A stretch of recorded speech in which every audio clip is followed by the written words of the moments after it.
Muito boa noite a você que está na companhia da Canção Nova. Estamos começando o nosso Além da Notícia desta quinta-feira. É sempre um prazer enorme e uma felicidade. Obrigado pela sua companhia. No nosso Além da Notícia de hoje, vou tocar no assunto que está aí no seu bolso. Vamos falar de economia, vamos falar deste assunto que é tão importante agora, tão pertinente. Nós vamos primeiro conhecer as realidades que estão afetando as economias mundiais, ou vamos, ao menos, falar das causas da atual situação econômica mundial, que também chega até aí à sua casa. Por isso que a gente escolheu o tema do programa de hoje, a economia pelo mundo e as perspectivas de futuro. Claro, nós vamos falar bastante sobre a economia no Brasil. A partir de tudo isso também, uma visão que a gente vai ter de futuro.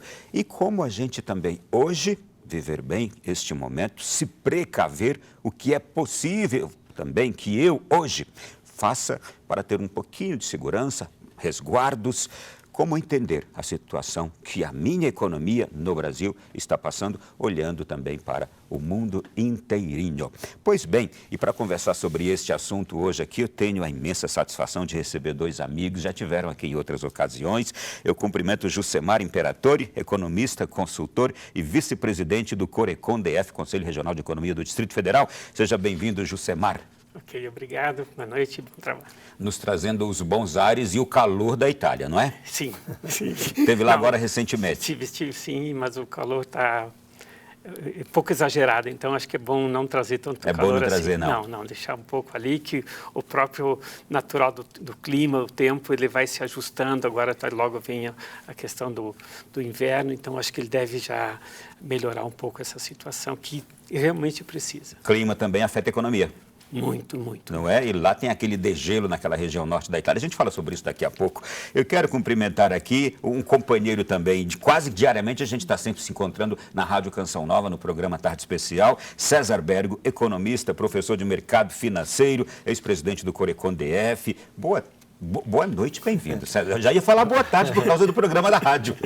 Boa noite, Ronaldo. Eu já estou assim, bastante feliz de estar aqui junto com vocês.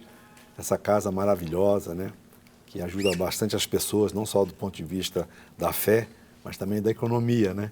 Isso é muito importante. E aí, lembrando sempre que economia é cuidar da casa, a palavra economia, né?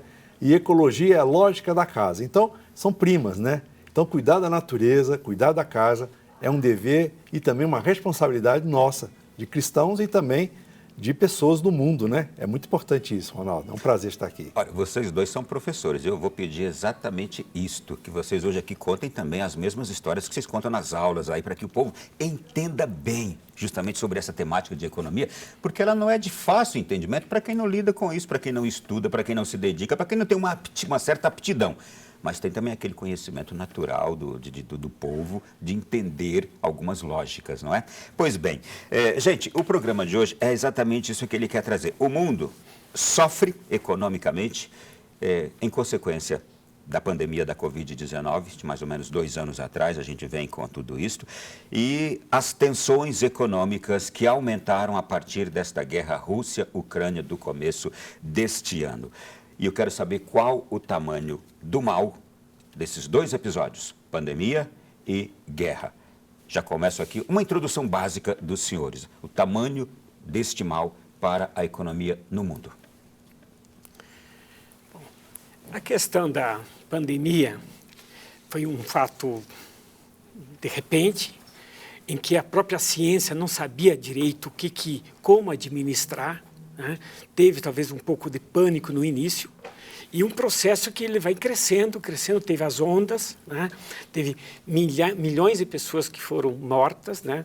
Às vezes um pouco de exagero por falta de atitudes proativas do Estado, né? Como o mundo todo, e hoje, quando que começa a normalizar um pouco, né? A atividade econômica começa a voltar a um ritmo um pouco, talvez até pré-pandemia, como tem alguns sinais nesse sentido, mas todo mundo teve esse sofrimento das famílias e o sofrimento econômico, né?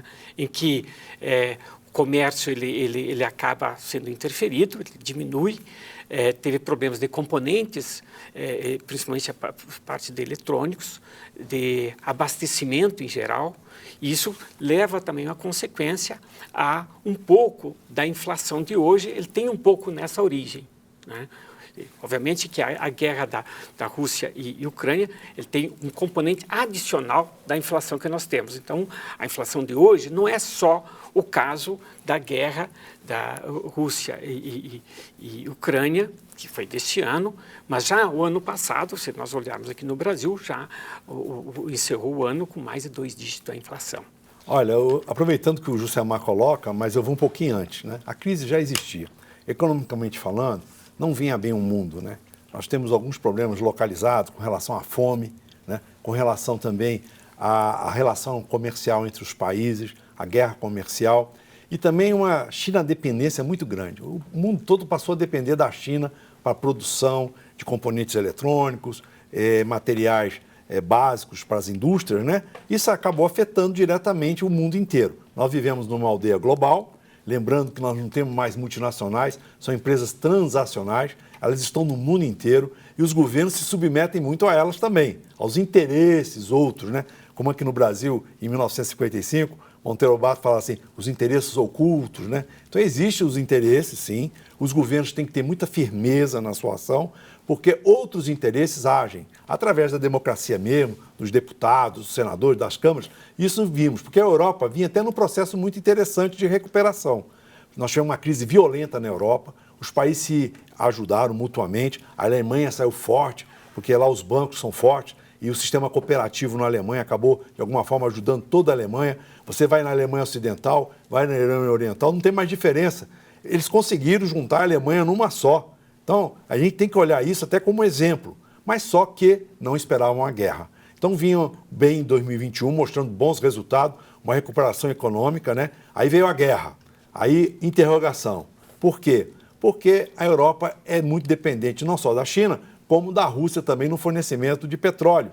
E aí vem a questão da pandemia, uma retomada abrupta do consumo, a oferta não acompanhou isso, gerando inflação. Você manteve constante a oferta, a demanda aumentou. Agora, isso aí também afetou quem? Estados Unidos e Japão, né, que são outros grandes centros financeiros no mundo. Foi só uma pequena introdução que agora a gente vai ilustrar no que a nossa equipe preparou.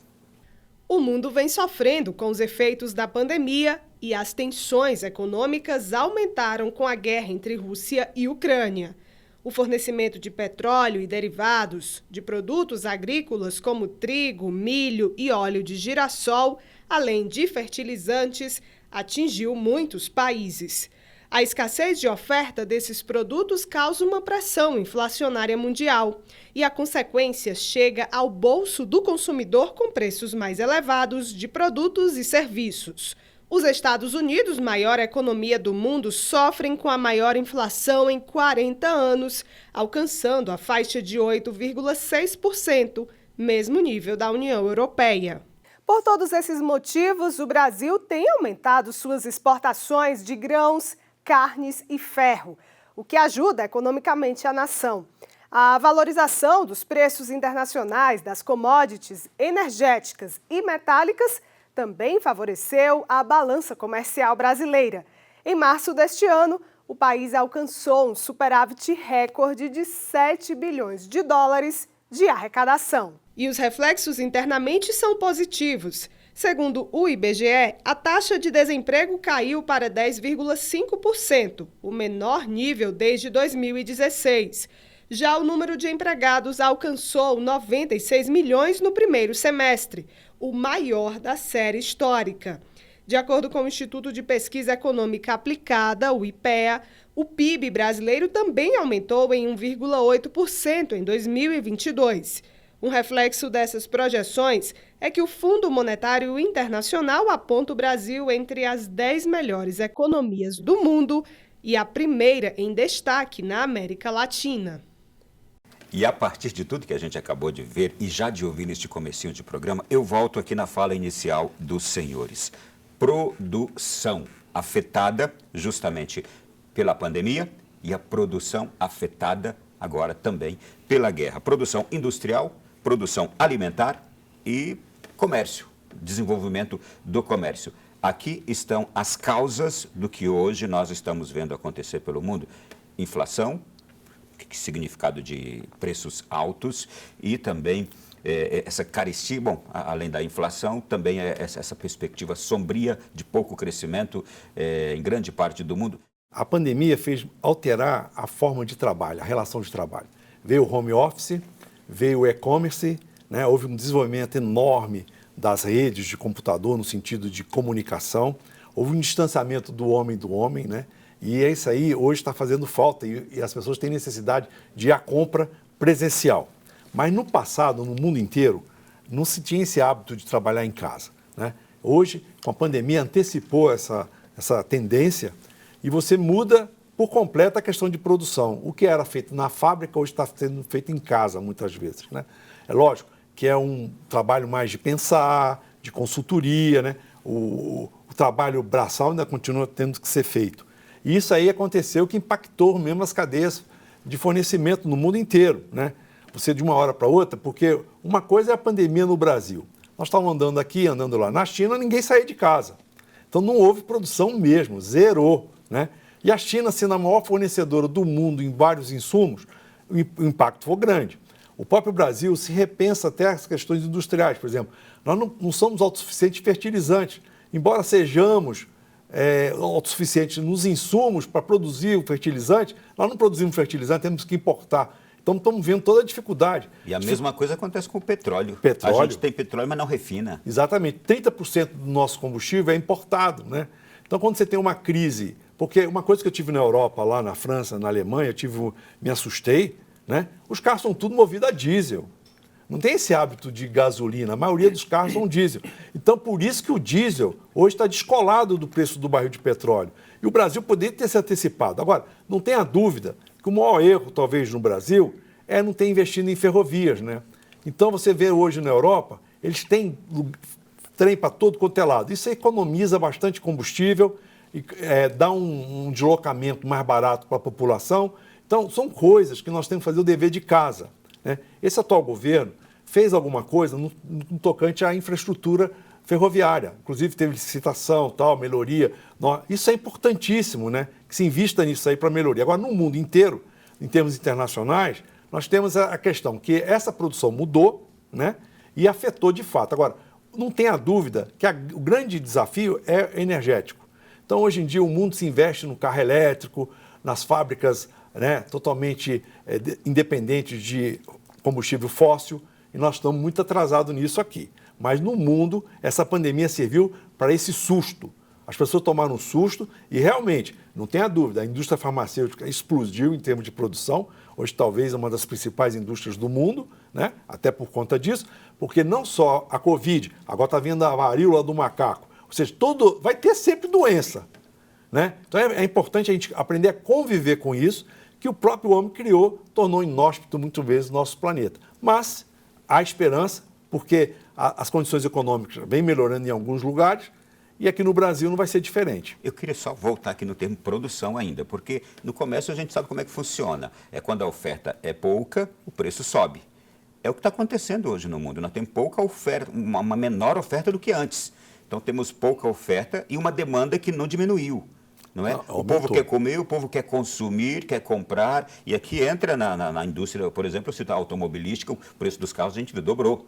Não é praticamente? Não, o leite também. O leite também. Né? Então... O leite depende exclusivamente dessa cadeia produtiva, né? E não tenha dúvida, né? Isso acabou afetando, porque o consumo aumentou, não só no Brasil, né? Vamos dizer assim, a China, em 2019, teve lá um problema de pandemia e tiveram que exterminar todo o rebanho de suínos. De uma hora para outra, se vocês lembrarem, isso antes da pandemia, a carne dobrou de preço, porque a China começou a comprar carne bovina. Então, o Brasil começou a exportar, começou a faltar carne aqui. Então, para entender que a gente vive numa questão global, o que acontece na China afeta a gente aqui sim. E a produção na China sendo afetada, a produção vai toda para lá. Aconteceu com arroz também, né? Começaram a comprar arroz, começou a encarecer o arroz aqui também, porque o nosso produtor preferia exportar. Mas tem a ver com a questão da produção, sim. a pandemia ela ficou 2 anos ali, mas de repente o pessoal parece que voltou para o consumo como nunca. Então a demanda não acompanhou isso, seja por falta de componente, seja também por uma letargia na produção que acabou demorando a chegar nessa produção ideal para equilibrar a demanda e a oferta. Eu quero voltar nessa questão ainda que nós estamos falando de mundo, não é? Estamos falando, no mundo está acontecendo isso. Vocês têm contatos com outros países, eu queria até pedir-lhes que nos falem sobre isso. O que está caro hoje no mundo? O que está custando mais no mundo? E o que está faltando em outros países que aqui talvez a gente não tenha conhecimento? Se a gente olhar mais ou menos assim, nos últimos 30 anos, a população mundial quase que duplicou. E, obviamente, que precisa de tudo o consumo. Mas o consumo consciente, pela minha percepção, não está à altura. Nós temos desperdício de alimentação em tudo quanto é canto. Agora, na Itália, o que está acontecendo? Né? Rio Pó, no norte da Itália, na parte de Lombardia, na Planatura Padana, que se chama, uma planície de mais de 200 quilômetros, que é praticamente tão liso quanto a mesa, assim, tão plano assim, seco.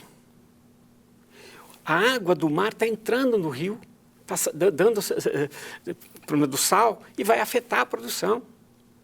Então, você compromete a produção. A Itália, há um tempo atrás, era considerado o celeiro de cereais da Europa.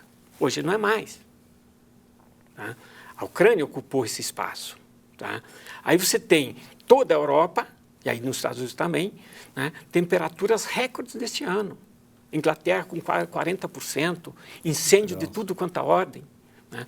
Na Puglia, eu também tive essa oportunidade de estar lá, já há uns 10 anos teve uma doença nas videiras. Videira é aquela planta que produz a oliveira, que tem, além de comer a azeitona, tem o azeite. E a região produtora. Árvores milenares mortas por conta dessa doença que teve lá. Então, assim, é de doer ver aquelas plantas de mais de 1000 anos, né, produzindo né, hoje mortas por conta de uma doença que aconteceu. Por que isso? Efeito climático. Né? Então, isto afeta diretamente a economia. Economia, a produção, né, todo o custo, né, abastecimento, necessidade de mais energia elétrica para você ter o ambiente dentro de casa, uma temperatura adequada. Então, você tem extremos de calor, extremos de frio, né, porque o mundo ele vai se ajustando, né, nessa forma. E, consequentemente, você demanda mais insumos que sejam necessários. Né? Seja a energia, cria-se a energia eólica, né, a solar, mas tem custo para produzir energia solar. Como é que para fazer os painéis? Que tipo de material que é o extraído né? É isso. Então você tem... Volto aqui na outra questão que eu tinha retomado também. O que está caro hoje no mundo e em outros países? Energia elétrica está cara? A energia elétrica está cara no mundo inteiro, né? No caso, por exemplo, específico da Europa, há uma dependência muito grande de insumos vindo de outros países, né? Então, você tem realmente um efeito direto na economia, não só do ponto de vista de energia elétrica, como também de transporte, né? Eles têm feito opção para meios alternativos, né? Tipo eólicas, questão também das biomassas, né? Trabalhando muito essa área aí do lixo, reaproveitamento do lixo para a questão de energia. Mas está caro, sim. Mas o que está mais preocupante nesses países é a dependência que ele tem de outras, sobretudo no campo eletrônico, né? Então, agora nós estamos vivendo uma época aí do 5G, tecnologia, e basicamente esses países dependem da China para fornecimento da tecnologia, né? Então, isso também carece, cria uma dependência, e essa dependência é difícil você sair, porque é uma necessidade diária das pessoas, né? Agora, as questões de transporte também, e o que preocupa mais na Europa é o custo da educação, né?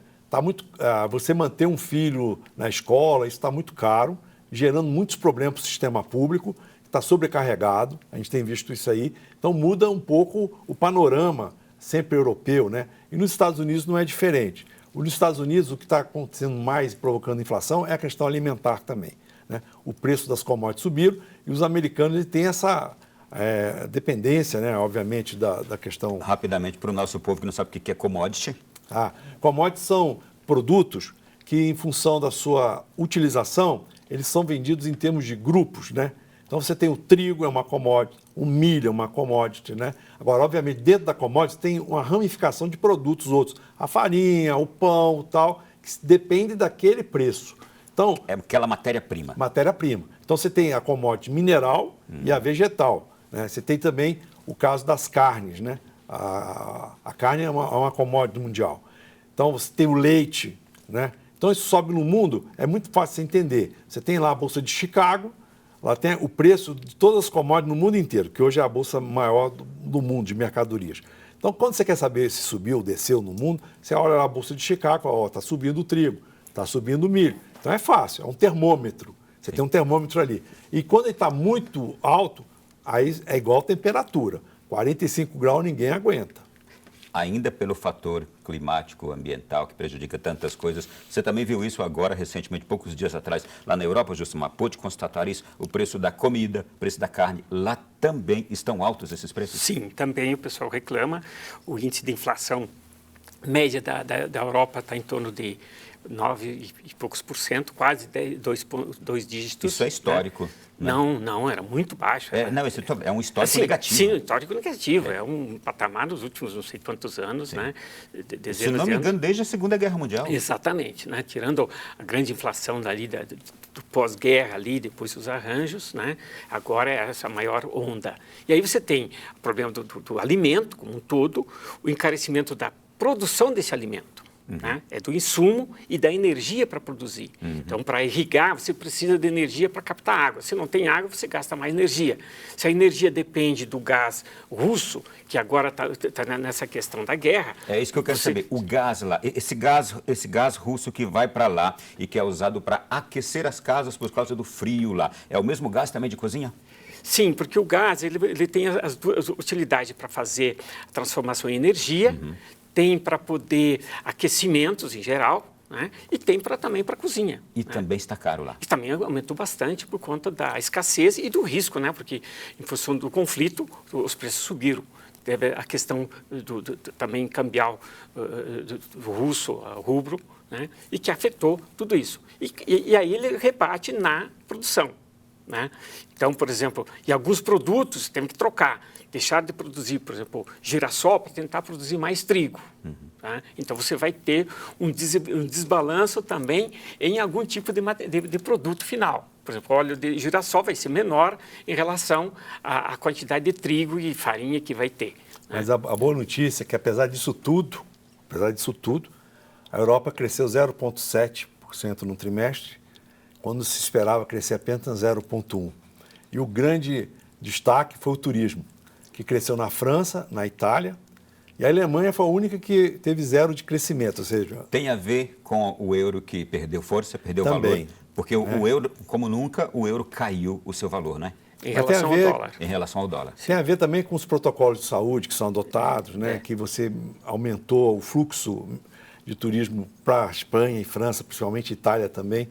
Então, isso é positivo. Realmente, o euro mais barato acaba aumentando, mas, de qualquer forma, movimenta a economia e surpreendeu, porque, em função da guerra, acreditava-se que ia ter,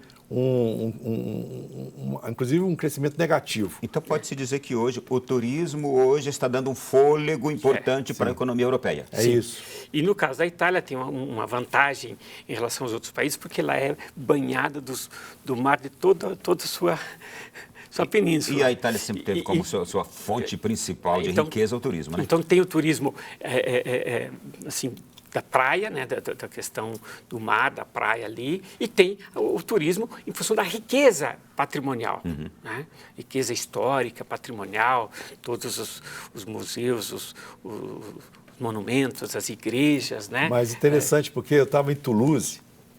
Toulouse, França. Na França. E eu passeando em Toulouse, né? E, de repente, vi um mosteiro bonito lá. Falei, vou entrar nesse mosteiro. Aí eu perguntei para o guarda, o que tem dentro do mosteiro? Ele falou, é o túmulo do Tomás de Aquino. Eu falei, não estou brincando. O que tem dentro do mosteiro? Deve ver, isso é na Europa, né? Você vai numa igreja lá na Itália, Santa Maria Madalena, o padre vai te mostrar o braço de São Lucas, né? Então, assim, onde é que tem isso, né? Ou seja, essa riqueza turística, inclusive religiosa, Patrimônio histórico em geral. Surpreende, né? Surpreende. Todo mundo toma jaquinha. Fala, que é isso? Tá brincando comigo? E estava lá. Tá aí, olha, uma das fontes hoje de sustentação da Europa, o turismo. E dentro desse turismo, certamente a parte religiosa é um dos grandes sustentáculos. Bom, nós vamos fazer esse primeiro bloco foi apenas um aperitivo. Nós vamos voltar para falar de economia no Brasil. Se lá fora está acontecendo isso, aqui no Brasil, como é que a gente olha para tudo isso e como eu convivo com essas consequências também do que está acontecendo lá fora e do que aconteceu recentemente, pandemia e guerra. Vamos para o intervalo, a gente volta já. Retomamos nesse segundo bloco o nosso Além da Notícia de hoje. O tema é a economia pelo mundo e as perspectivas de futuro. E claro, agora a gente vai olhar para o nosso Brasil. Mas antes, aqui olhando para vocês dois, eu quero prestar uma homenagem. Depois de amanhã a gente vai estar celebrando o Dia do Economista. Então, parabéns a vocês pela data. Fica aqui a nossa também homenagem a você, que é economista, que nos acompanha nesse instante. E o quanto vocês são importantes. Aliás, o César, o quanto a economia e o economista é importante numa sociedade. Não tenha dúvida, né? É uma profissão que foi regulada em 1955, né? E desde então você tem a atuação dos economistas em várias áreas, né? O que é importante é lembrar que a economia é uma ciência humana. Ela vem realmente cuidar dos interesses do homem. E dinheiro não desaparece, só muda de mão. Então, se você consegue usar os princípios humanos na condução da economia, não tenha dúvida que não teríamos problema. Infelizmente, é que muitas vezes as pessoas, né, colocam a economia acima da dignidade humana e que não deve ser feito. Ou seja, primeiro, a economia não gera valores, ela gera instrumentos. E os valores têm que ser valores humanos e o economista ele aprende isso aí para colocar a favor da sociedade. Enquanto a gente estava aqui agora no intervalo, eu vi o telefone aí do César, eu acho que é o bipando e o César, o povo está doido aqui, olha, mercado financeiro, essas coisas. A gente está gravando de dia o programa, né? Aí o Jusemar já comentou, aquela instituição tal, tá boa. A economia também não para de se movimentar, né? É dinâmica. É viva. Vamos lá, gente. Seguindo aqui no programa de agora, olha, agora nós vamos falar sobre a sua vida. Sim, nós vamos falar sobre o Brasil neste momento econômico, neste momento da economia mundial. Eu quero só aqui ressaltar com os senhores o seguinte: o Brasil está com inflação em queda. É fato? Fato. É fato. Sim. Vamos lá. Primeiro com resposta sim ou não, tá bom? Nós temos nesse instante uma redução de impostos também, a gente está vendo nos atos do governo. A gente tem juros em alta. Sim. Fato. A gente tem desemprego em queda. Sim. E isto é bom neste momento para o Brasil? É bom. Então agora eu vou pedir aos senhores que nos ajudem a entender o porquê de tudo isso. Se a gente tem ainda preços altos de tantas coisas, as pessoas em casa sentem, a gasolina baixou muito, mas continua ainda um pouco alto o valor dela. Só que se a gente olhar para o mundo afora, a nossa gasolina hoje é uma das mais baratas. Eu estava olhando, fazendo uma pesquisa no mundo inteirinho. Mas eu quero saber dos senhores, se eu ainda sofro, e por que eu ainda sofro, embora eu esteja vendo esses números aqui. É que o meu poder da minha moeda, poder de compra, é baixo, Josemar. Eu tenho hoje uma economia com sinais bons, mas o meu poder aquisitivo é baixo, é isso? Sim, pelos últimos dados, o desemprego caiu bastante, né? Agora estamos aí abaixo de 2 dígitos, mas a massa salarial, o salário médio que essa população empregada recebe é menos do que o ano passado, menos do que outro ano. Então, isso reduz o poder de compra e, consequentemente, as pessoas estão comprando menos, porque, além do preço ter subido mais, né, o salário não está conseguindo comprar aquele conjunto de produtos que ele comprava antes. Isto é, o salário não sobe. Não subiu quanto deveria ter subido em relação à própria inflação. Tá. E como é que a gente resolve essa questão do salário? Por que o salário não subiu, não sobe? Qual é a dificuldade nisto? A dificuldade é que hoje você tem um nível de desemprego ainda elevado, embora tenha caído. Nós temos cerca de 10 milhões de pessoas desempregadas e as pessoas aceitam trabalhar com valores menores. Então, porque o importante é trabalhar. É trabalhar. Então, ela recebe menos do que recebia e a renda veio caindo. Outra questão importante também é a inflação. Com a inflação já nos 2 dígitos, você corrói a renda do trabalhador, porque não existe a reposição da inflação. seja, não se defende. Então, as camadas mais pobres não têm como se defender da inflação, né? Então, elas vão para o consumo.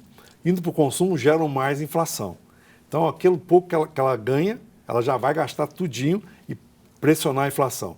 Geralmente não tem educação financeira, as pessoas não sabem a melhor hora de comprar, compram tudo no primeiro dia, no segundo dia, aí tem aquele efeito manada. Os preços sobem, o comerciante aproveita para ganhar margem, aumenta os preços para depois baixar o preço, porque é perecível, tem que vender. Aí lá no final do mês vai começar as promoções que as pessoas podiam aproveitar. Então é tudo uma questão também da pessoa ter uma certa inteligência financeira para poder atuar contra essa maré com relação ao dia a dia. Obviamente isso não vai resolver todos os problemas, porque é um problema conjuntural, né? O que é importante no Brasil é que, de fato, você teve um pico inflacionário e a inflação agora está começando a cair. Barateou o preço da energia, o governo abriu mão de impostos. Infelizmente, essa redução de impostos não veio através de uma reforma tributária que seria mais salutar, porque você teria discutido tal. Ou seja, está vindo mais ou menos naquela linha de que a gente brinca no mercado, de cross-gwelling, né? Faz goela abaixo. Então, muitas vezes, os estados não aceitam essa posição, né? Mas só tinha estado que estava arrecadando muito, porque cresceu as operações de comércio, de e-commerce, né? Então, isso tudo acaba engordando os cofres e aí vem a população com necessidade. Então, essa política econômica, do ponto de vista de inflação, ela está caindo. Obviamente, o Banco Central deve acompanhar isso, diminuindo um pouco a restrição à política monetária e reduzir um pouco a taxa de juros já no segundo semestre. E aí, a esperança é que nós cheguemos em dezembro numa inflação realmente abaixo dos 2 dígitos. Isso é bom, porque trabalha a expectativa. O grande problema da inflação é a chamada inflação inercial. Você marca o preço antes de aumentar. Aí vira uma bola de neve. Isso aí não é bom. Então, do ponto de vista do cidadão, dos orçamentos, a disciplina na elaboração de um orçamento, onde as minhas despesas caibam nas minhas receitas, é fundamental. Porque o outro perigo que nós estamos vivendo agora é o endividamento. Então, aumentou o endividamento das famílias e isso acaba comprometendo todo um sistema que a família não tem como comprar, ela está com o nome sujo, não consegue fazer crédito e é preciso, então, que haja uma disciplina para que possa, de alguma forma, favorecer toda a economia, Ronaldo. E aí a taxa de juros, nesse ponto, ela favorece, ela tem, primeiro, o efeito, tentar reduzir o efeito da inflação, porque você restringe um pouco o consumo e, consequentemente, na teoria, você tende a diminuir a inflação e tem esse sinal da diminuição da inflação com o aumento da taxa de juros. Mas qual é o efeito nas pessoas dessa taxa de juros? Aquela pessoa que está sobrando dinheiro, que se chama os superavitários, eles estão fazendo festa. Por quê? Porque está sobrando dinheiro, está botando no banco, e está recebendo aí 13% ao ano, ou seja, mais de 1% de renda por mês sem sofrer nada. Ou seja, uma renda fixa sem se preocupar com a variação da bolsa e outros ativos. Por outro lado, aquele que está faltando dinheiro, né, que são os deficitários... Ou que vive com aquela sominha ali apertada. Mas aquele que está faltando dinheiro, ele fecha o orçamento do mês de que forma? Comprando a crediário, comprando cartão de crédito, comprando no cheque bancário ou no empréstimo. E esse sim, esse sofre muito com essa taxa de juros. Por quê? Embora a Selic está 13%, a taxa de juros do mercado está 200% ou 300%, dependendo do tipo de operação. E esse sim. Então, ele tem que fazer... Está perdendo poder aquisitivo por conta da inflação. Está perdendo poder aquisitivo porque ele não tem uma qualificação adequada para pegar os melhores empregos que tem. Então, tem bons empregos que ele não consegue ser alocado. Então, ele está aceitando qualquer salário para poder receber alguma coisa do que não receber nada. E como bem disse o Juscemar, o cartão de crédito, para o pessoal entender, né, aquele que utiliza bem o cartão de crédito, ele ganha. Ele tem até 10 dias, 40 dias para pagar uma compra. Agora, aquele que usa mal vai estar pagando esses 40 dias que o outro usou. Porque eles vão cobrar uma taxa de juros que vai cobrir esses 40 dias de quem usou e mais a dele. Então, é um juro de 400% ao ano. Isso é absurdo e realmente as pessoas têm que ter atenção. Porque eles têm o poder realmente, se você ficar inadimplente, de ir lá no Serasa e colocar o teu nome lá e você não consegue mais fazer crédito. Então, do ponto de vista da economia, não é bom. Nós entramos agora num processo de queda de inflação, provavelmente queda da taxa de juros, aí sim o cenário econômico se torna melhor e a queda do desemprego gradativa, que isso é muito importante. Nós criamos 277 mil postos de trabalho. Que país no mundo tem feito isso? E agora eu quero, para último, nós temos uma previsão de 80 bilhões de superávit comercial. Ninguém imagina o que seria isso em termos de mundo. O Brasil realmente já é a nona, oitava economia do mundo. Eu falo nona e oitava porque depende do dólar. Se o dólar cair, nós subimos no ranking, né? Então, nós já somos a oitava, nona economia. Então, o país é um país rico, de grande potencial, e o mundo todo olha para a gente. Isso é importante para vir os capitais, para fazer investimento na indústria, melhorar a indústria, porque a indústria também, nossa, é uma indústria de segunda categoria, né? O que não está no mundo vem para cá ser produzido. Não é assim. Nós temos que pensar um pouquinho à frente, melhorar as condições dos nossos produtos, não só em termos de qualidade, principalmente de tecnologia. Então, fertilizantes, farmacêutico, existe um campo imenso para investimento no Brasil e para gerar empregos, né? Porque quando a gente exporta só produtos primários, nós não geramos emprego aqui. Precisa agregar valor aos produtos, como agora, recentemente, os Estados Unidos derrubou as barreiras de importação de aço. Isso aumenta drasticamente a produção no Brasil e isso vai melhorar as condições não só de emprego, eu acredito que nos próximos meses nós veremos isso em números. Por tudo isso que você está dizendo aí, isso nos gera uma boa expectativa para a nossa economia, apesar do que vocês estão trazendo também, dos problemas conjunturais que a gente tem e também apesar das causas de toda essa crise mundial que foram a pandemia e ainda é esta guerra também. Mas ouvindo você, a gente fica com boa expectativa de futuro. O quanto... Pois não, pode falar. Pode. Acho que o governo tem que ser mais eficiente. Tá? Ele tem que ser eficiente no controle das despesas, nos gastos e ter economicidade. Uhum. Ser mais eficiente e com menos recursos fazer mais. E aí sim, menos recursos, ele pode reduzir mais impostos, pode implantar a reforma tributária mais justa, que atende todo mundo. Essa desoneração que foi muito positiva na parte elétrica, né, de energia e telefonia, porque alcança todo mundo, diferente do combustível, que alcança só aquelas pessoas que dependem diretamente do combustível, por exemplo, o transporte urbano é óleo. Se o preço do óleo diesel não diminuiu, a tarifa do transporte público não diminuiu. Então, a pessoa que usa o transporte público ainda não sentiu a queda do óleo. Agora, quem abastece o carro, que são muito poucas pessoas, comparando com o tamanho da população, aí sim, ele está sentindo a redução do combustível. Tá? Mas o governo, sendo mais eficiente, vai conseguir. E nós temos a grande oportunidade, aí vem a oportunidade, é a grande carência que nós temos na parte de saneamento básico, e coleta de lixo, saneamento e habitação popular. Eu acho que esse, sim, seria um grande flanco para poder ter qualidade de vida para a população, reduzir externalidades negativas e gerar emprego e renda nessas duas atividades. Você já está apontando caminhos importantes aí para quem está à frente de governo, pleiteando governo, né? Agora eu quero voltar aqui nessa questão. O César deu um exemplo muito bonito quando vocês estavam chegando aqui, a questão dessa redução de impostos. Qual foi aquele exemplo que você deu lá da história que vocês contam lá na sala de aula? O imposto, ele acaba gerando riquezas outras, porque você deixa de consumir, né? Muitas vezes você tem que pagar algum imposto no mercado. Então, o governo reduzindo imposto, esse dinheiro fica na mão do nosso consumidor e ele vai usar em outras coisas, né? Porque a velocidade da moeda, né, é muito importante. Você tem o caso, por exemplo, do cidadão que chega num hotel para poder alugar um quarto.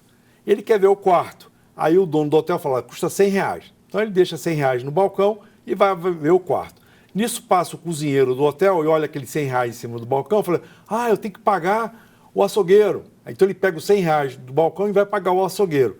O açougueiro recebe o dinheiro e fala, que bom, eu vou pagar o pecuarista que me vendeu a carne. Aí foi lá, pagou R$100 para o pecuarista. O pecuarista falou, vou ter que pagar o veterinário que veio o boi. E pagou R$100 para o veterinário. E o veterinário, eu tenho que ir lá no hotel pagar o hotel que eu usei e não paguei. E chegou lá, deu R$100 para o hotel. Colocou em cima da mesa de novo. Colocou de cima da mesa. Aí o cara que foi ver o quarto, desceu correndo, falou, eu não vou ficar com o quarto não. Pegou R$100 e foi embora. Ou seja, satisfez todo mundo, provavelmente o dono do hotel não ia receber o dinheiro do veterinário, recebeu, e assim é o milagre da velocidade da moeda. Supostamente o prejuízo ficaria com o dono do hotel. Provavelmente ele recebeu também uma dívida que ele estava precisando. Então, é uma coisa assim, que é para o pessoal entender, o nosso telespectador, de que a economia ela vive exatamente dessas relações. E o dinheiro que você põe no banco hoje, o banco vai te usar para fazer um empréstimo e vai multiplicando esse dinheiro. Então, a riqueza multiplica e se fosse bem utilizado, todos estariam satisfeitos. O problema é que eu já falei aqui, o dinheiro não desaparece, só muda de mão. E às vezes, estando numa boa mão, né, como eu já vi casos aqui de empresários no Brasil, você tem Mato Grosso, você tem Paraupebas no Pará, IDH de Suécia. Né? E aí você chega em Mato Grosso, todo mundo, lá deve ser uma selva. Não, tem um cidadão lá que tem um hotel desses de luxo, que vem os turistas, mas ele pegou o dinheiro dele e construiu uma mini cidade para os empregados dele, para ter qualidade de vida. Já pensou o sistema todo que ele fechou? Respeitando a natureza, dando qualidade de vida para o empregado. É lógico que qualquer um vai para esse lugar, vai achar maravilhoso, vai ser bem atendido. Já pensou se isso multiplica para o país todo? E o Brasil hoje, como diz o Jucemar, tem um grande potencial. Temos que olhar o custo do Brasil. Quanto que custa para você produzir no Brasil e produzir em outros lugares? Porque aquelas empresas que eu falei, as transacionais, ela vai olhar isso. Por exemplo, a Ford não fechou a fábrica de carros dela aqui e foi produzir na Argentina? Então, as condições também do país têm que ser olhadas de modo a permitir a atração de capital estrangeiro para fazer emprego aqui. Não só estrangeiro, nacional também. E eu espero só que, independente da política, que a gente não está fazendo um programa de política, porque seria, então, um outro programa, né, porque isso é uma série, eu estou falando de economia, do ponto de vista econômico, nós temos realmente muitos acertos do governo, temos algo a criticar, mas a equipe econômica, ela está trabalhando bem do ponto de vista de algumas situações. Não estou entrando no campo político. Então, nós temos vindo pessoas sérias, né, falando em privatização, mas privatizações inteligentes, né, como foi feito da Eletrobras há poucos dias. Isso tem dado fruto para o país. Isso que nós temos que olhar. O país tem grande potencial, né? Agora, o otimismo tem que reinar um pouco. As pessoas não podem ser pessimistas, né? Ó dia, ó azar, ó noite, não. Né? Deixa para hiena isso aí. Fica pensando o seguinte, o que eu posso fazer para melhorar a minha vida? E um grande detalhe, as pessoas têm que ter noção de quanto que elas precisam para viver. E esquecer o supérfluo nesse momento de crise. Tentar economizar o máximo. Né? Em vez de se endividar, junta o dinheiro para comprar um carro. Né? Porque se você usar o crédito, você vai comprar 2 carros. Podendo poupar, ou você vai fazer uma viagem, você vai fazer viagem no cartão de crédito, no cheque especial, aí depois você vai voltar e vai ficar reclamando da viagem, ou seja, a viagem não vai ser boa. Já é uma boa dica, né? Essa aí de como lidar agora com a minha situação financeira. Se eu penso em comprar algo, então que eu vá juntando esse dinheiro agora, não é? Se chama também passivo de conforto e passivo de sobrevivência. Passivo é a despesa que a pessoa tem. Rapidamente, só para eu entender e levar esse entendimento para quem está ali agora. Está pensando em comprar um carro, por exemplo, junta o dinheiro, é melhor do que financiar agora, porque financiar fica caro. Fica caro. Juntar agora para depois comprar é melhor, é isso? Sim, porque ele está se aproveitando da alta taxa de juros, né, e não está pagando os juros do financiamento do carro. Tá? E as pessoas têm que entender assim, tem o passivo de subsistência e o passivo de conforto. Que é um exemplo. Eu tenho uma TV a cabo, uma Sky, uma TV a cabo, é um passivo de conforto, porque eu tenho que pagar a assinatura, mas eu posso trocar, usar qualquer canal a qualquer momento que eu quiser. Né? Mas tem um custo. Se eu tirar esse passivo e ficar só com o passivo de subsistência, é o canal aberto. Qual a despesa que tem? É a energia. Obviamente que eu não tenho todas as opções de canais para assistir, mas eu não pago a assinatura. Então, eu consigo reduzir essa despesa com a assinatura da TV a cabo, por exemplo, qualquer que seja o ofertante desse serviço, e, às vezes, essa diferença, ela consegue equilibrar o orçamento familiar. Eu posso fazer um elogio a um físico? Claro. Albert Einstein. Ele falou que a maior descoberta do homem é o juro composto, você imagina. Você imagina o estrago que o juro composto faz na vida das pessoas, né? Você vira bola de neve. Então, você evitar pagar juros é a premissa de uma boa educação financeira, né? Você tentar fazer uma poupança para depois fazer uma emergência. No caso agora da pandemia, quantas pessoas não tinham dinheiro nem para ir para o médico, né? E necessitando. Então, você fazendo a disciplina econômica, vamos dar um elogio ao físico Albert Einstein, que realmente o juro composto é a maior invenção do homem, segundo ele. Deixa eu fazer a pergunta para o Jussemar aqui. Jussemar, e como é que a gente explica o Brasil, neste cenário, estar conseguindo gerar empregos?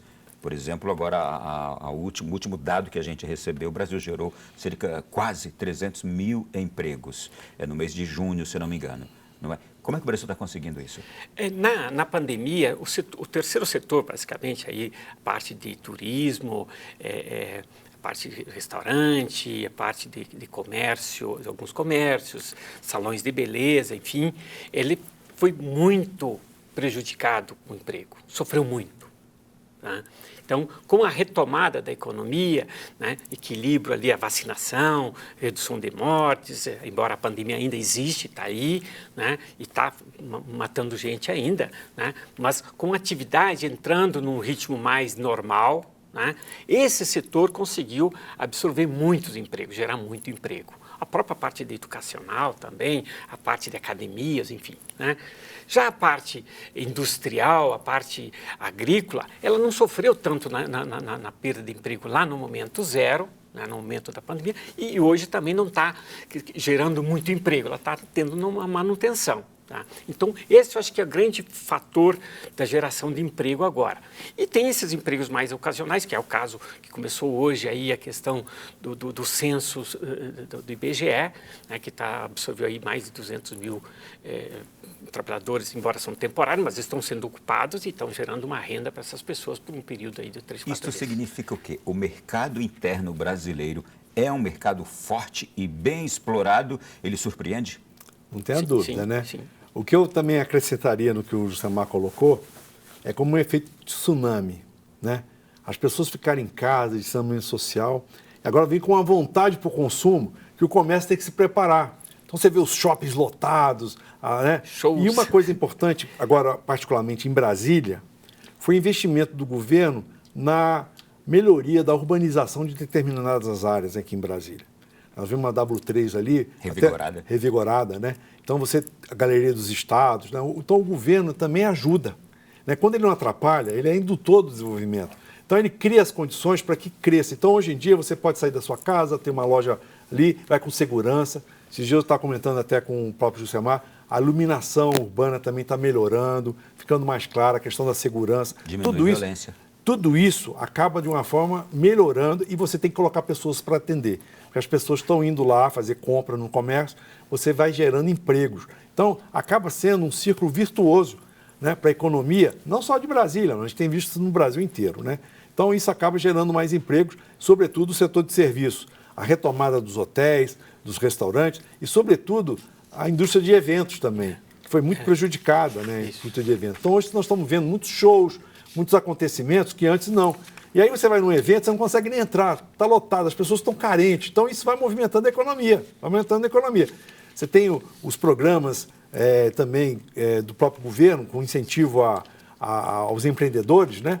Então, tudo isso aí acaba sendo um ciclo. Agora, é lógico, como já falamos, tem que melhorar as condições da reforma tributária, reforma administrativa, é dever de casa. Eu acho que com isso aí melhora a economia como um todo. O Jussemar tocou agora há pouco num mercado que é importantíssimo, que é o da construção civil. E a gente percebeu também nos dados de julho um crescimento na construção civil. Qual é a força desse mercado para a economia brasileira? A construção civil ela tem um efeito multiplicador do emprego muito grande, porque tem uma cadeia de fornecimento de produtos muito ampla. Né? E falar em construção civil, a construção civil, eu diria, mais leve, né? Que seria mais residencial e comercial. Não é a construção civil pesada, grandes obras, grandes usinas elétricas, grandes empreendimentos, que também o Brasil precisa disso. Né? O próprio César falou há pouco que melhorou aí a questão das ferrovias, mas ainda assim nós somos grandes dependentes do transporte rodoviário. Né? Que é muito mais caro, tem desperdício maior e tal do que em relação à locomotiva de trem. Então, na moradia residencial, vamos dizer assim, você tem uma grande necessidade para atender a população de baixa e média renda. né, que são falta de moradia ou moradias inapropriadas, né? Então, se a gente vai em qualquer periferia de qualquer cidade, ou aqui mesmo no plano mesmo, a gente vai ver que tem prédios que estão muito antigos e que precisam de uma reforma, precisam de uma melhoria para dar uma manutenção e dar vida para aquela unidade habitacional, que seja, ou até comercial. A gente está falando, portanto, de obras e também de revitalizações, não é? Inclusive, a gente está gravando esse programa aqui agora e dou um exemplo, nós estamos revitalizando esse prédio aqui. Se você de casa estiver ouvindo qualquer barulho aí, não é uma segunda, um segundo dilúvio, não. É barulho aqui mesmo da obra de revitalização desse prédio, tá bom? Gente, este bloco já está ficando por aqui, daqui a pouquinho nós vamos retornar na sequência e aí a gente vai trazer um panorama tratando de alguns países e algumas nações com que o Brasil tem relação, como esses países estão e como isso nos afeta também neste momento. Então, a gente vai trazer alguns casos particulares para análise dos senhores aqui também e como isso traz consequências aqui para a nossa vida interna. Intervalo, voltamos daqui a pouco. O nosso Além da Notícia da noite de hoje está falando sobre economia e as perspectivas de futuro. A gente já aqui está tendo uma visão geral de tudo isso e vamos agora, nesse último bloco, trazer uma amplitude ainda maior. Para começar, o Juscemar já falou bastante aqui sobre a questão quando somos afetados com altas temperaturas, com falta de água, como isso afeta também. Como afeta. A gente lembra que há uns anos atrás, São Paulo, né, tinha que tirar a água quase que da lama para poder abastecer aquela situação caótica, porque sem água ninguém vive. Então, a gente vê aí os problemas de migrações que aconteceram ao longo do tempo por falta de água e porque era uma expectativa de vida em outro lugar melhor. Com todos os arranjos e a inteligência humana e até a inteligência artificial que chega sem o bom Deus, se ele não mandar água, Exatamente. As coisas não ficam bem. Mas também se a população, se as pessoas não cuidam do que tem, vai faltar. Por que, já me perguntaram isso algumas vezes, por que o Brasil não investiu ou investe no biodiesel e no álcool combustível? Se a gente está com essa crise agora no preço alto do diesel, dos combustíveis. Qual o problema de se investir nisso? Na verdade, assim, hoje ainda, apesar do preço, o petróleo é a energia relativamente barata. Para você produzir o biodiesel, produzir o álcool, você depende realmente de algumas cadeias produtivas, né? Fertilizantes, terra, né? Ou seja, precisa haver uma equalização. O importante é você estar investindo em tudo. Quando você melhora a escala de produção, você vai ter barateamento do preço. Então, quando mexe com agricultura, você tem que ter grande quantidade, né? E houve problemas também do meio ambiente, né? Cana-de-açúcar em São Paulo, por exemplo, né? Você apenas dedicar um determinado insumo à produção, você vai gerar alguns problemas da natureza. O que é importante hoje no mercado é que, à medida que o mercado se desenvolve, a consciência pela ética, pela sustentabilidade, pela governança vai aumentando também. E um dado interessante é que as ações das empresas que respeitam o meio ambiente, elas crescem no mercado. Então, o investidor já tem essa percepção de valor com relação a esse respeito à natureza, a esse respeito ao meio ambiente. No tocante à produção de biodiesel e de álcool, há também que se dizer do interesse do produtor, né? Se ele realmente não vê ali um grande interesse, ele precisa de muitos investimentos, ele não tem esse investimento, ele acaba deixando ver. O grande incentivo para essas áreas foi exatamente o pró-álcool, que já no Brasil já vem há algum tempo, e hoje praticamente você compra um carro já flex, ele já usa álcool e gasolina. Isso há 10 anos atrás era impensável. Então, o Brasil realmente é um grande produtor de biodiesel, de energia alternativa, mas é necessário ainda aumentar esses investimentos, sobretudo no que diz respeito ao sol, que aqui tem demais, e ao vento também. Então, está crescendo os investimentos em energia eólica, né? Que as hidrelétricas também, o Brasil é um grande produtor de energia limpa. Isso no mundo, às vezes a pessoa, porque está queimada. Então, o Brasil também produz bastante energia limpa. Isso tudo somado acaba gerando uma energia que não agride o meio ambiente, mas do ponto de vista econômico ainda é cara, né? Então é preciso melhorar esse cenário aí, mas respeito à natureza é necessário e o próprio mercado ele já vem premiando quem faz isso. Muito bem. Olha, agora eu vou pedir aqui o entendimento dos senhores e você que está de casa. Esse último bloco aqui eu vou trazer um monte de assuntos completamente diferentes, etc. Vou mudando de assunto aqui um atrás do outro. Vou pedir aos senhores também mais celeridade nos comentários para a gente abordar o máximo possível. Vamos falar agora da vida dos outros. Vamos falar dos vizinhos agora. A Argentina vive atualmente uma crise econômica com uma inflação anual de 64%. Desvalorização do peso argentino, que é a moeda do país. O que aconteceu na Argentina? Quem começa a falar aí? Eu posso falar. Na verdade, a Argentina já vem nesse processo de desgaste econômico há algum tempo, né? A própria matriz econômica da Argentina levou a ela essa necessidade, juntando a questão da política. Então, do ponto de vista de produção de alimentos e de pecuária, a Argentina é um player internacional, grande produtor. Mas ela importa muito. Isso dificulta muito as questões internas, porque ela não tem moeda forte. O que ajuda a Argentina nesse momento é a união que ela tem no Mercosul, né, com o Brasil, Paraguai e Uruguai. Né? Isso ajuda porque acaba, de alguma forma, minimizando esses problemas que são graves e não tem assim, visão de curto prazo que dê solução para a Argentina. Rapidamente, mas os políticos lá erraram a mão? Eu acho que todo político tem acerto e erro. Né?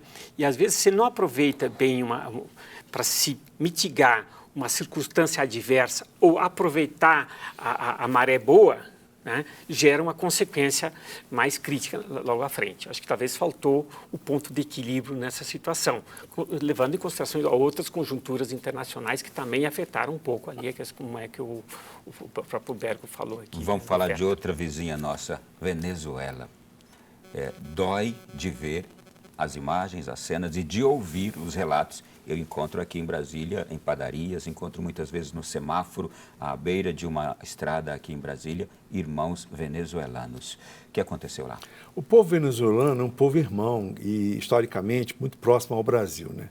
A questão da política, né? Você tem um regime lá ditatorial que acaba, de alguma forma, mascarando muitas questões econômicas. Uma das riquezas da Venezuela é o petróleo, simplesmente o petróleo foi relegado a uma situação de ficar cobrindo o rombo do próprio governo, inclusive de dívidas. Então, no curto prazo, a gente não vê uma solução se não for uma solução política, para que a Venezuela volte a ser aquele país desenvolvido, crescendo, né? Porque realmente a questão política lá pesa bastante, apesar de ser um país rico em potenciais minerais e econômicos também. Infelizmente, acho que o que pesa nesse momento na Venezuela é uma questão política e não econômica. O fato desses dois países irmãos, vizinhos aqui, estarem mal, isto afeta o Brasil. Se eles estivessem bem, afetaria positivamente, né? Sim. Principalmente a Argentina, né? Que o Brasil tem uma maior proximidade com o povo irmão argentino, né? Realmente a gente fica muito triste em ver a Argentina, que a Argentina já foi um país assim muito pujante internacionalmente. A Europa, né? Aqui da América Latina. Ela e o Uruguai, mas assim, o ponto de vista de afetar a economia brasileira afeta mais a Argentina do que a Venezuela, porque a Venezuela não tinha uma proximidade econômica tão grande com o Brasil. Relações tão fortes. Sim, agora a Venezuela também é um país que o José Mar bem pontuou, vem sofrendo os embargos internacionais, não é o caso da Argentina, né? A Argentina tem um diálogo com o Fundo Monetário Internacional, é necessário que haja uma melhoria nesse fluxo de capital para a Argentina e investimentos efetivos. O que tem muito a ver é pouca eficiência nos investimentos, que tem afetado, inclusive, assim, essa política com relação à moeda, né, do peso, né, isso realmente acaba levando os nossos irmãos argentinos realmente para uma situação muito triste. E no caso da Venezuela, é uma questão social, né? Lá o povo não tem nem condições nenhuma, porque na Argentina o mínimo que a gente pode ver ainda eles têm. Mas na Venezuela a situação está bem difícil. Eu espero que melhore, né? Inclusive que o governo... com escassez de quase tudo, né? Não só de Eu alimentos. espero que o governo lá seja um governo que leve esse alento à população, né? Porque, de fato, a gente gosta muito tanto da Venezuela como da Argentina, ou seja, a América do Sul toda é um celeiro para o mundo inteiro, né? Sim. Agora é um parceiro nosso importantíssimo. A China registrou no final do mês de julho um crescimento econômico de 2,5% no primeiro semestre, nos primeiros 6 meses lá. A economia lá está voltando novamente àqueles patamares tão altos de crescimento anual como sempre foi nesses últimos anos, a Argentina? Melhor, a China? Não, acho que ainda no patamar que vinha nos últimos 20, 30 anos, ainda não, porque ela chegou ali. Mas ela está com uma recuperação e eu acho que tem oportunidade aí no setor, setor imobiliário que pode também alavancar mais uma vez a economia chinesa. É a nossa principal parceira comercial no mundo inteiro e a gente tem que estar bem com eles, né? Eu costumo dizer que quando as pirâmides dos Egito estavam lá, 2000 anos antes das pirâmides, já tinha a China lá com as terracotas, né? Então, é uma cultura milenar. Então, tem que respeitar o chinês. O chinês, realmente, ele tem esse destaque no mundo. Então, não é uma cultura qualquer. Do ponto de vista econômico, cresceu muito. Hoje está entre as maiores nações, potências econômicas. É a maior credora dos Estados Unidos em termos de títulos públicos. Ela tem dinheiro para investir no mundo inteiro. Obviamente, essa questão da pandemia afetou ela muito diretamente, mas eu costumo dizer também que uma árvore não cresce para sempre, né? Chega um momento que ela atua, então ela não vai ter aqueles crescimentos fabulosos de 10%, de 11% que tinha. É natural que caia um pouco, mas de fato ela ainda é a locomotiva do mundo, né? A economia da China indo bem, né? Não só o Brasil vai bem, mas o mundo todo vai bem. Então o Brasil se relaciona muito bem. E os chineses têm dinheiro para investir também no Brasil. É preciso a gente aproximar da China nesse aspecto. Porque hoje são os nossos melhores compradores. São, assim, eu coloco a China no mesmo nível dos Estados Unidos. Vou chegar lá já. Mas a China realmente ela é uma parceira e deve ser olhada dessa forma. Não bastasse, ela faz parte de um grupo especial do Brasil, que é o BRICS, né? Então, não bastasse, ainda é próximo ao Brasil nesse aspecto. Então, eu acredito que a gente tem que manter um bom relacionamento com a China, não só por questões de interesse, mas culturais também, que é um povo que tem muito a nos ensinar também. Vamos lá. Os Estados Unidos agora, vou pedir aos senhores, olha, a gente está vendo aqui notícia da semana passada, o PIB dos Estados Unidos sofreu uma nova retração, 1,6%, depois de 1,6%. No primeiro trimestre deste ano, os dados do segundo trimestre também apontaram uma nova retração. Isto quer dizer, e aí se fala em recessão técnica nos Estados Unidos e se aponta igualmente na Europa. Vê alguns analistas dizendo que a Europa, a ameaça é mais grave ainda do que a recessão técnica nos Estados Unidos. O quanto também isto, no momento, nos Estados Unidos é grave e pode nos afetar. O conceito de restrição técnica ou recessão técnica no Brasil, 2 períodos seguidos já é caracterizado. Lá nos Estados Unidos ainda não caracteriza realmente uma restrição técnica, né, uma redução técnica do crescimento. E tem alguns outros indicadores que estão na linha contrária, por exemplo, a grande capacidade, abaixo do desemprego, 3%, 3 alguma coisa, a grande geração de emprego ainda, né, então entra num contraponto nisso. Né? Agora, de fato, vinha na recuperação da pandemia, cresceu bastante e agora está num platô aqui de estabilidade ou essa pequena decréscimo que tem aqui. Né? E, obviamente, ele sozinho não vai ser o processo. Teve o processo crítico lá na época da crise econômica de 2008, que ele foi o protagonista principal que afetou todo mundo, né? Mas hoje essa queda da economia americana, eu acho que ainda não vai ser o que vai dominar o mundo e irradiar além dos outros fatores do mundo que já estão presentes. Mas o Ronaldo gosta muito de história, né? Então tem a teoria do caos, né? Isso. O voo da borboleta nos Estados Unidos provoca um tsunami aqui no Brasil, né? Então, é exato, né? Nós não temos como sair dessa economia global, né? O fato dos Estados Unidos estarem nessa recessão, provavelmente gerado inclusive pela própria taxa de juros que vem aumentando, isso vai ter um impacto econômico também, mas pior que se torna um país que atrai os investimentos, né? Então, o Brasil, ele depende de investimento estrangeiro e o dólar que está aqui vai para os Estados Unidos. Aí começa a haver uma valorização do dólar, isso no mundo inteiro. Então, não é bom por causa disso, por causa do caso da borboleta. A borboleta começa a voar lá, começa a dar um tsunami aqui. Então, é muito especial a gente ter atenção para esses detalhes, essas movimentações, porque hoje o nosso telespectador está em casa, fala, isso não vai me afetar. Mas ela vai lá comer o pãozinho está mais caro, o macarrão está mais caro, né? Ela vai botar gasolina, está mais caro. Então, ou seja, afeta sim. Portanto, todo mundo indo bem é aquela famosa ganha-ganha. Todo mundo ganha. Deixa eu trazer aqui agora E a Rússia? A situação hoje da Rússia sofrendo alguns bloqueios europeus, também, o quanto isto afeta hoje, por exemplo, as perspectivas ruins, principalmente para a Europa e o risco de recessão. Eu cito recessão técnica aqui porque a gente está vendo em várias manchetes de jornais perspectivas, não é? O quanto a Rússia isolada, sendo que ela está sendo propositadamente isolada, não é? Por causa da guerra. A Rússia é um país grande, em termos territorial, é um país que tem oferta de insumos, né? Líder de alguns produtos, por exemplo, a questão do petróleo, do gás, que alimenta toda ali a Europa, né? O próprio Estados Unidos comprava petróleo dos russos, tem a questão dos fertilizantes e tem commodities agrícolas que também são grandes produtores de alguns sementes aí, trigo e milho, girassol e coisas assim. A economia, hoje, eu acho que essa questão de guerra, já estamos 5 meses na guerra, acho que ninguém está a fim de acabar com a guerra, porque um atua de um lado, o outro se defende, o outro é alimentado pela OTAN, enfim, né? Nessa questão geopolítica. Eu acho que já está entrando quase que numa normalidade, a comunidade, eu acho que está aceitando esse processo, como foram outras guerras, guerra no Iraque, guerra na Síria, que demora anos para se resolver. Comecei pela Rússia para chegar na Ucrânia já. Porque, na verdade, o triste é que é uma guerra entre irmãos, né? São povos irmãos. E a gente fica muito triste em ver isso, porque a riqueza vai sendo destruída de uma forma, assim, totalmente bárbara, né? Como aquela briga familiar, né? Dentro de casa.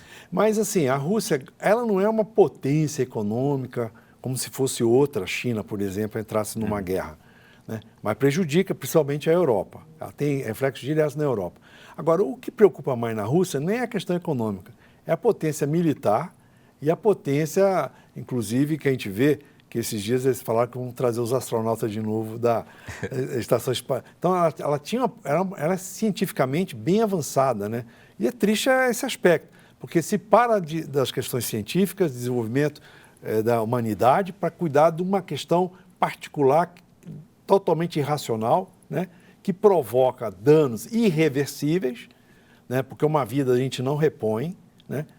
E psicologicamente, o que vai ser desse povo daqui a um tempo, né? Porque a gente pensa na Ucrânia, mas o povo russo está sofrendo também. Sim. Né? E aí que nós temos que pensar é o seguinte, né? A gente tem que rezar por eles, economicamente tudo bem. Eles estão indo numa dificuldade muito grande com essas várias embargos que eles estão sofrendo, né? E por conta, às vezes, de um governo que tenta levar a Rússia realmente a uma situação bastante ruim, porque a gente está vendo a questão econômica, né? O rublo se desvalorizando, né? As questões de economia totalmente prejudicadas. Então, assim, do ponto de vista de prejuízo mesmo, sofre mais a Rússia. A Rússia realmente ela merece a nossa atenção, porque é um povo que está sofrido também. Não é só... E quando falamos de Rússia, falamos do povo russo. Do povo russo. Vou pedir mais brevidade ainda aos senhores agora nos próximos comentários. Vou trazer 2 notícias. Inflação em Portugal é a maior em 30 anos e PIB cai no segundo trimestre. PIB da Alemanha mostra estagnação no segundo semestre. Brevemente. Sim, a estagnação na Alemanha é esperada até por questão de ser o país mais afetado pela guerra, tá? Então, a questão da Rússia. Agora, Portugal, ele vinha apresentando um crescimento muito grande e foi o maior crescimento da zona do euro. Só que agora, né, você também tem aquele refluxo, né? Então, você tem a melhoria da Espanha, a melhoria da França, então você acaba afetando Portugal também. Então, de qualquer forma, Portugal melhorou em termos econômicos, se for olhar um período maior, mas essa recessão momentânea, esse crescimento menor, ela é esperada já em Portugal. Trago uma outra manchete aqui, é redundante, mas trago alta do PIB no segundo trimestre da zona do euro não evitará recessão técnica, dizem economistas. É uma manchete de um jornal internacional. De fato, isso aí está no mesmo contexto, né? Sim. Hoje a grande aposta até quando vai essa crise? Vai realmente ser, de fato, vai ser real? E quanto vai ser duradoura, né? Porque são cenários, né? Então, você tem cenários que o conjunto dos fatores indica a dificuldade, né? Mas pode também ter o outro cenário que diz, não, isso aqui vai equilibrar. Duas outras manchetes aqui. FMI alerta que a economia global corre risco de desglobalização. O que seria? Quem tem? A questão é a seguinte, por exemplo, os países vão se fechando, os comércios vão ficando olhando para a barriga. Cada um vai olhando para si. Para si. E vão se defendendo, seja o que Deus quiser. Agora, do ponto de vista econômico, a economia ela provoca esse dano. Mas o pior é a questão social, quando a economia resulta num problema social. Então, a gente já vê na Europa as greves, né? Nós estamos vendo problemas também com relação à educação. Então, essa que é a grande preocupação, porque a economia pode ir mal durante um período, mas quando você provoca a questão social, aí você não sabe onde vai e como vai terminar. É porque se é questão educação, se você para a educação agora, ou reduz o ritmo da educação, ou dificulta o acesso à educação, né? Seja pela questão do preço, seja a questão do poder público, seja a questão do próprio poder privado, né? Quando é que você vai recuperar isso? Quanto tempo você consegue recuperar alguns anos perdidos de escola, né, para poder, lá na frente, você gerar uma nova ciência, uma nova inteligência, novas inovações, nova capacidade de trabalho? Sim. A França está dizendo aqui, manchetes também, PIB cresceu 0,5% no segundo trimestre, superando as previsões, mas aí vem aqui, a FMI apresenta perspectivas sombrias para a economia mundial. E aí vejo aqui agora, olha, o valor econômico, vou mencionar aqui, diz assim, economia mundial caminha para cenário negativo com corte de gás da Rússia e maior pressão inflacionária. Aí diz assim, os 7 riscos para a economia mundial, segundo o FMI no momento. Guerra na Ucrânia e preços de energia, inflação persistente, políticas de desinflação, dívida das economias emergentes, impasse na China, agitação social e fome, fragmentação da economia mundial. Algum comentário? A agitação social, né, como eu comentei, porque a questão, eu vou só dar um exemplo aqui de Brasília, saiu hoje. Os inativos na Secretaria de Educação estão maior que os ativos.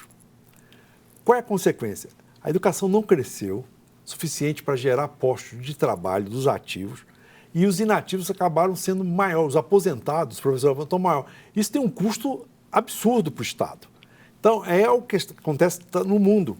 As atividades econômicas vão diminuindo, você não tem quem sustente os inativos, né? A questão da previdência, né, no mundo, né? Então, esses aspectos sociais são muito graves, né? As pessoas, elas têm limites, né? Você vê, com essa questão da desigualdade, desemprego, fome, a violência está mais presente. Né? De um certo modo, né? Daí a importância desses programas sociais feitos, mas com responsabilidade? Sim. O que não pode é que o Josemar até colocou no início da nossa conversa, é o desperdício, né? Então, às vezes, você faz um programa aí de aumentar os participantes, mas você não tem um nome, você não tem registro, não tem cadastro, aí está distribuindo dinheiro. Controle, um justo controle. Um controle. Sim. Então, não é questão de criticar a ajuda.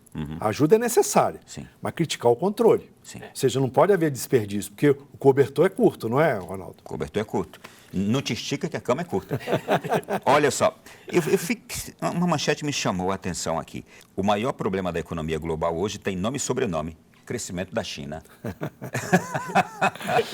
Na verdade, assim, acho que para entender isso é dizer aquilo que eu falei no início.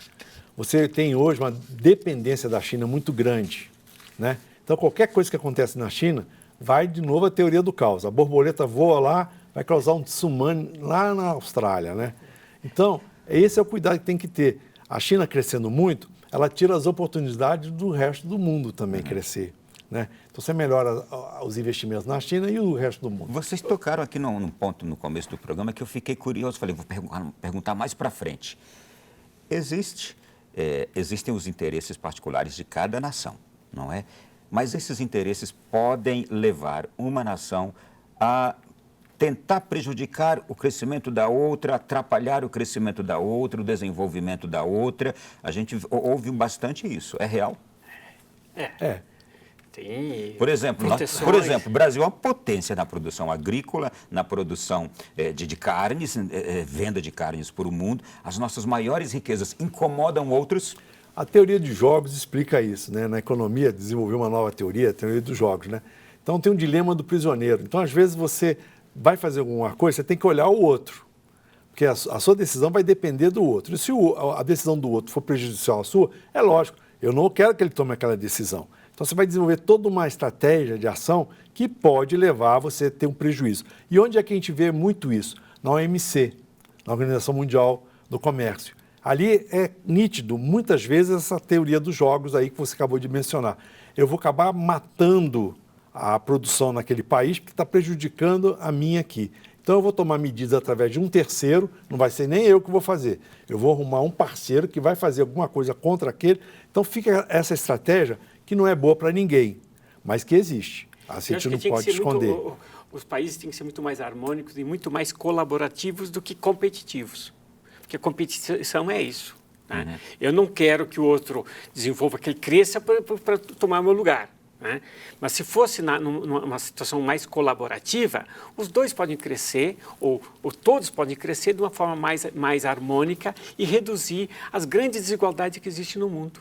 Mas você vê a questão da entrada do Brasil na OCDE, né? O país é potencialmente grande para fazer parte da OCDE há muitos anos. E não entra. E não entra por quê? Porque existem outros interesses de outros países que prejudicam o país. Deixa eu trazer aqui uma outra. Olha, eu estou com manchete de vários jornais. Folha, Globo, Jovem Pan, Valor Invest, CNN Brasil, R7 Notícia, etc. E tal. Todos aqui destacando o quê? Bancos elevam previsão de alta do PIB brasileiro para até 2,5% em 2022. E aí fala que a expectativa é melhor do que aquela que se projetava. As notícias desses meios aqui estão trazendo isto aqui. Aliando ao que os senhores estão falando aqui agora, nós temos duas grandes moedas hoje. Nós temos agricultura, produção agrícola, e nós temos carnes. E aquela visita recente da presidente da OMC ao Brasil, dizendo que o Brasil alimenta 1 em cada 5 habitantes do mundo. Tudo isso eleva a nossa moral. Mas pode ser também um risco, porque os outros, escutando isso, vão querer nos atrapalhar. Seria isso? Põe o terceiro dedo aí. Qual? Que é mineral. Mineral. Tá? O Brasil realmente é um grande produtor mineral e nós temos uma das maiores mineradoras do mundo, que é a Vale do Rio Doce. Caíram as restrições ao ferro agora nos Estados Unidos. E aí a gente vê o seguinte, lógico, né? Mas o Brasil, a tendência dele é crescer mesmo. Nós temos potenciais hídricos, potenciais minerais, potenciais agrícolas. Tá? E celeiro do mundo nós somos. Hoje, a produção agrícola nossa é realmente sempre se falava isso do futuro. Nós seríamos o país do futuro, um celeiro do mundo. Podemos ser, é isso? Além do pulmão, né? Nós temos a Amazônia.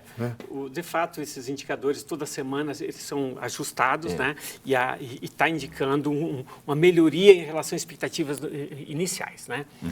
E, obviamente, como falamos no início ali também, que o setor terciário, né? O setor de comércio e serviços, né? E turismo, que é a grande parcela do PIB, quase 70% do PIB, é formado por esse segmento, tá? Ele está puxando mais, porque, embora o setor agrícola tenha sido o setor agrícola, agroindustrial e mineral, ele tem sido o grande indutor para o resultado da balança comercial e ajuste da balança de pagamentos no Brasil, né? Esse setor é que ele gera realmente emprego e renda e eleva o PIB. Nós temos 27% do PIB, é micro, pequenas empresas, 27% do nosso PIB. E recentemente saiu uma decisão do Pronamp, renovando o Pronamp para as empresas micro, inclusive incluindo as médias empresas. Nós temos também programas do BNDES junto com o Sebrae, ou seja, o país está crescendo. E você fortalecendo a microempresa, você vai estar gerando emprego, gerando renda e também fazendo a sobrevivência das empresas. Isso é importante para o país, né? Uhum. O que eu coloco apenas, assim, como questão é melhorar a questão do custo Brasil, né? A questão do transporte, como foi dito aqui, a questão da energia, não existe previsão de apagão por hora, né? Mas também existe um fantasma da bandeira vermelha, bandeira amarela, que assusta qualquer industrial, né? Qualquer empresário. Então, do ponto de vista do Brasil, a questão é nossa mesmo, é dever de casa. Planejamento estratégico. Pronto. Não é? Né? Muita atenção, porque a questão fiscal realmente pesa para 2023, embora 2022 vai ser muito melhor do que se previa no início. Isso dependerá muito também da votação do orçamento para o ano que vem, no final do ano? Também. Mas também os gastos públicos e as desonerações que aconteceram, que vão ter uma consequência amanhã. Então, o ano que vem vai ser um ano de muitos desafios, né? Esperamos que a previsão original de um crescimento de 2% para 2023 se mantenha, mas originalmente se previa 0,5% para 2022. Nós Nós já estamos falando até em 2,5 aí. 2,5. Né? Eu, particularmente, acho que vai ficar um pouquinho abaixo de 2. Mas isso aqui é eu falando. Tá? De qualquer forma, é muito bom. E por ano que vem esperamos que as questões explosivas, né? As bombas relógio, sejam solucionadas de maneira adequada para não ter problema fiscal. Sejam compensadas com o crescimento econômico. Sim. Que passa a ter uma sustentabilidade maior, porque senão é outro problema sério. Sim. Além de tudo isso aqui, tem até os precatórios que tem que começar a pagar o ano que vem, que foram empurrados para o ano que vem. Ô, senhores, esse programa iria até amanhã, tá? Mas tem que ser hoje. Então, quero agradecer aqui a presença de cada um de vocês. Juscemar Imperatori, foi um prazer recebê-lo aqui mais uma vez. Obrigado pela conversa que alargou o nosso horizonte. Ok, muito obrigado e prazer. César Bergo, professor, obrigado mais uma vez também por essa presença aqui no programa de hoje, que iluminou certamente o entendimento de tanta gente. É uma satisfação poder estar com vocês aqui e conte sempre comigo. Um grande abraço e uma boa noite. Boa noite. A você que esteve conosco, tenho certeza, foi muito instrutivo, não é? Que bom a gente poder conhecer toda essa realidade mundial, também a nossa interna, que somos afetados com todo esse cenário que a gente vive agora. Desejo que o nosso país vá cada vez melhor. Rezemos também pelo nosso futuro aí, as eleições que estão chegando. Grande abraço a todos, fique com Deus, boa noite e até semana que vem aqui no nosso Além da Notícia.